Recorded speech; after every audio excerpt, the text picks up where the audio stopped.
A graça e a paz, irmãos, da parte do nosso Senhor Jesus Cristo. Eu quero orar com você, compartilhar da palavra de Deus com você nesse momento de escola bíblica. Feche os seus olhos e ore comigo. Pai querido, Pai amado, nós te agradecemos e te louvamos, Pai, porque o Senhor é Deus e o Senhor é o nosso refúgio. É aquele que está conosco nos momentos mais alegres e nos momentos mais difíceis. Nos ajuda, Senhor, a viver contigo e segundo a tua palavra, em nome de Jesus. Amém. Louvado seja Deus. Quero compartilhar com você a parte do capítulo 1 do livro de Jó. Nós vamos estar lendo um pouco. Acompanhe comigo. Diz assim: havia um homem na terra de Uz, cujo nome era Jó. Homem íntegro e reto, temente a Deus e que se desviava do mal. Nasceram-lhe 7 filhos e 3 filhas, possuía 7.000 ovelhas, 3.000 camelos e 500 jumentas de boi e 500 jumentas. Era também muito numeroso o pessoal a seu serviço, de maneira que este homem era o maior de todos o Oriente. Seus filhos iam às casas uns dos outros e faziam banquetes, cada um por sua vez, e mandava convidar suas 3 irmãs a comerem e beberem com eles. Decorrido o turno de dias de seus banquetes, chamava Jó seus filhos a santificava-os. Levantava-se de madrugada, oferecia holocausto segundo o número de todos eles, pois dizia: talvez tenham pecado os meus filhos, blasfemado contra Deus em seu coração. Assim o fazia Jó continuamente. Amém. Louvado seja o Senhor. Essa é uma palavra tão lida e tão compartilhada na igreja, né? A palavra do livro de Jó. E a gente se pega na parte que Jó, né, sofre, né, com as suas perdas, com as suas dores. Mas antes disso, nós temos esse princípio, um princípio que mostra a integridade de Jó, mostra como ele era religioso e devoto a Deus. Não havia nenhum mal nisso, pelo contrário, Jó atendia aquilo que lhe era ensinado a viver de uma pessoa que seguia a Deus e vivia por Deus. Jó, não contente em servir a Deus, ensinou seus filhos a integridade e o amor a Deus, e mesmo depois de que os seus filhos e filhas banqueteavam e faziam, né, suas festas, ele oferecia a Deus holocaustos para que Deus perdoasse os seus pecados e os pecados dos seus filhos. Jó tinha de tudo. Jó era um homem íntegro e feliz, podemos dizer assim. Não lhe faltava nada, não lhe faltava o dinheiro, não lhe faltava a família. Não lhe faltava também a herança da integridade, porque, como nós lemos aqui, os seus filhos também participavam dessa questão de ser íntegro e ser amável. Eles faziam os banquetes, mas eles também chamavam as suas irmãs para que participasse com eles. Então era uma família unida, uma família que conhecia que a integridade girava em torno do amor. E depois de todas essas participações em família, Jó fazia corriqueiramente essa oferta a Deus pela sua família e entregava a Deus, oferecia a Deus pelos seus filhos para que eles fossem perdoados os pecados.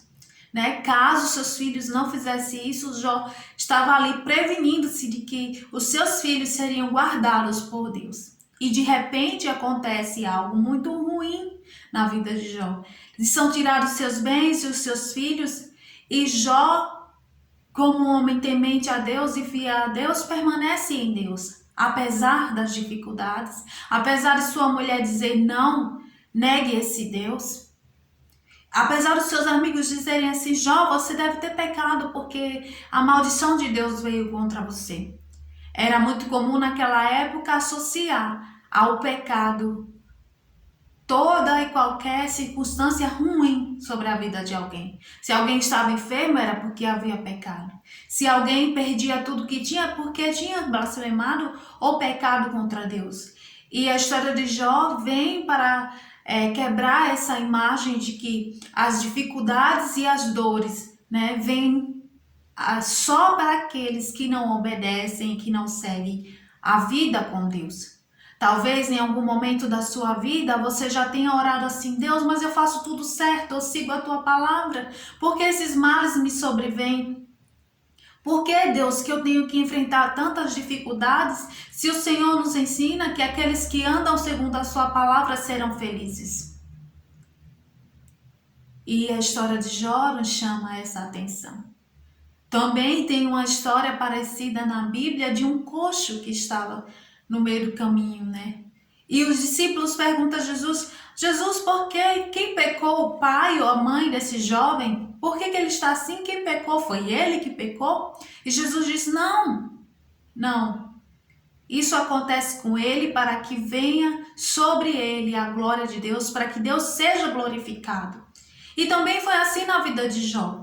Com o sofrimento e a dor na vida de Jó, Deus foi glorificado pela perseverança e pela resiliência em que havia no coração de Jó. Nós temos esse termo de hoje, né? Resiliência, que é esse ato de você passar por grandes transformações, grandes situações em que você perde até o chão e o rumo, mas que você volta ao seu estado inicial.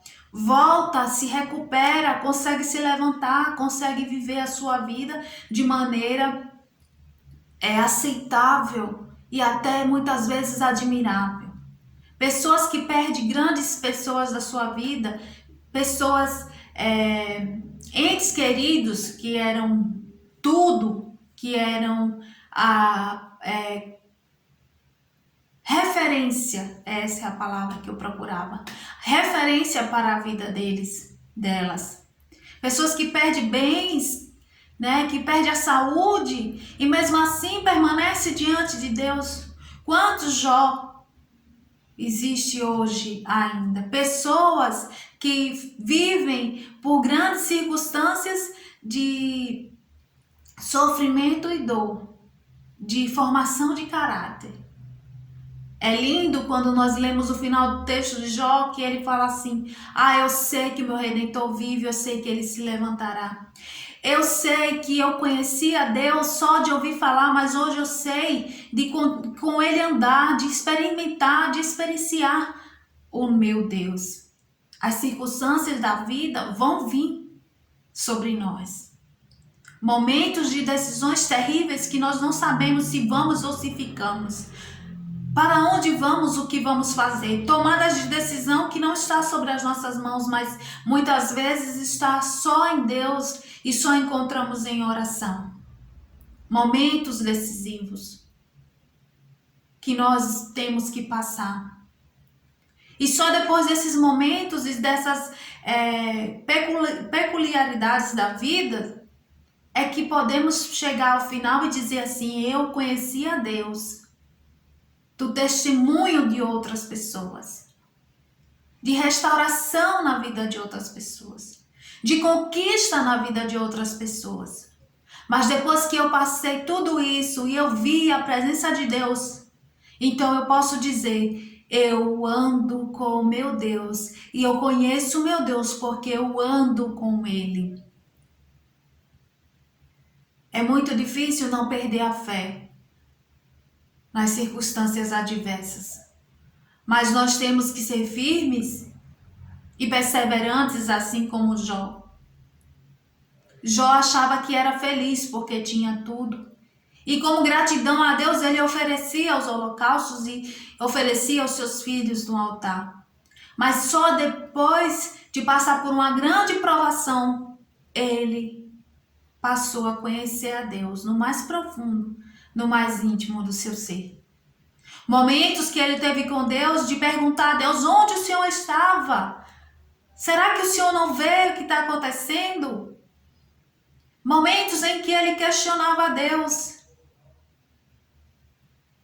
E só depois da pergunta de Deus a Jó: onde você pensa que estava, Jó?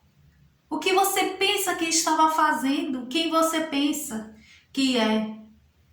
quando eu formei todo esse universo, quando eu fiz tudo isso, quando eu estabeleci poder entre os céus e a terra, quando eu era, quem era você, Jó, e onde você estava? Então, Jó cai em si e diz aquela famosa frase: eu sei que meu Redentor vive. Portanto, meu irmão, minha irmã, diante das nossas mazelas e das nossas dificuldades, talvez nós nos perguntemos onde está Deus que não vê o nosso sofrimento. Onde está Deus que não responde a nossa pergunta? Deus, o que será da minha vida? Para onde eu vou? O que eu tenho que fazer? Deus, por que não me cura? Deus, por que não me restaura? Deus, talvez nesses momentos das nossas vidas, se permanecermos em fé e ficarmos um pouco mais na presença de Deus, poderemos ao final falar como o Jó falou: o meu Redentor vive e por fim se levantará.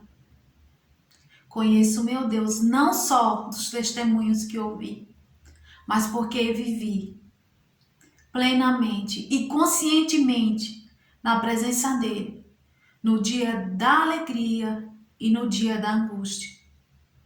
Portanto, eu sei que nenhum dos momentos da minha vida eu sou abandonado.